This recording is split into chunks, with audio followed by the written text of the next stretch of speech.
सर्वजीत परमार जी हरियाणा से। राधे राधे। जय महाकाल। महाराज जी आपको शिवरात्रि की हार्दिक शुभकामनाएं। महाराज जी मेरा प्रश्न है, क्या राम नाम का जाप करके शिव जी की प्राप्ति की जा सकती है? मतलब जो अवश्य शिव जी के गण अवश्य। बनना चाहते हैं। किसका किस हाँ, अवश्य अवश्य प्राप्ति कर सकते हैं। आप ऐसा भाव कर सकते हैं कि राम नाम भगवान शिव को बहुत प्रिय है। तो जैसे हमारे भगवान शिव को जो प्रिय हो वो हम भेंट चढ़ाते हैं ना, तो हम राम राम राम राम जप करके उनको देते हैं, उसका फल होगा, शिव की प्राप्ति हो जाएगी। समझ रहे? बिल्कुल कोई संशय नहीं, अवश्य प्राप्ति हो जाएगी। शिव जी का ध्यान कैसे करें? शिव जी की मूर्ति जी को मन में सोचें या कुछ और करें? मुझे समझ नहीं है महाराज जी। बच्चा पहले नाम जप करो।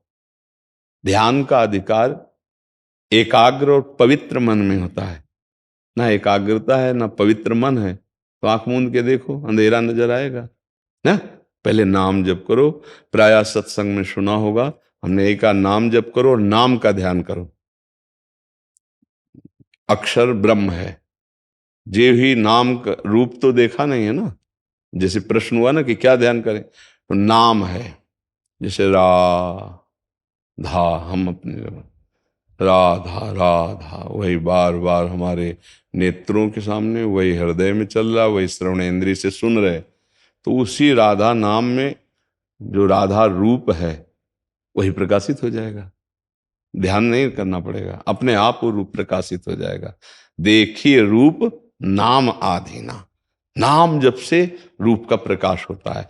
और ऐसे अगर आपको ध्यान करना है तो भगवान विश्वेश्वर विश्वनाथ जी का जो स्वरूप है शिवलिंग, अब उसको छवि में देखिए और वही बार बार ध्यान करते हुए राम राम जपिए। समझ रहे?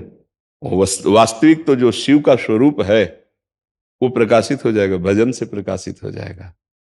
जो हमारे हृदय में प्रकाशित होगा वो जो देखा सुना नहीं ऐसा है, वो जो न सुना है न देखा है ऐसा शिव का रूप है।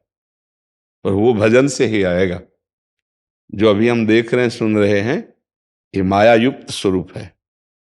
और जो शिव है वो अगोचर है, मन बुद्धि से अगोचर है। वो हमारे ध्यान का विषय नहीं है, वो हमारे ध्यान में आते हैं। हमारी इंद्रियों की सामर्थ्य नहीं कि उनका हम ध्यान कर सके। वो मन बुद्धि के अगोचर है, क्योंकि ये प्राकृतिक यंत्र है। मन बुद्धि ये केवल प्रकृति की क्षमता है इसको देखने की, जितनी उतनी ही। संपूर्ण प्रकृति को देखने की भी क्षमता नहीं है। अब देखो, छोटी सी वस्तु देखने के लिए सूक्ष्मदर्शी का प्रयोग होता है, पता है इन नेत्रों में उसकी क्षमता नहीं है। पूर्ण प्रकृति को देखने के लिए प्रकृति से बने हुए नेत्रों की क्षमता नहीं। फिर जो प्रकृति से परे परमात्मा है उसको देखने के लिए वो कृपा करके नेत्र गोचर होता है। वो कृपा करके हमारी इंद्रियों में स्फुरित होता है, हमारे मन में स्फुरित होता है। इसलिए हमें लगता है खूब नाम जप करो, शास्त्र सम्मत आचरण करो। अगर ध्यान की प्रियता बहुत है तो नाम का ध्यान करो।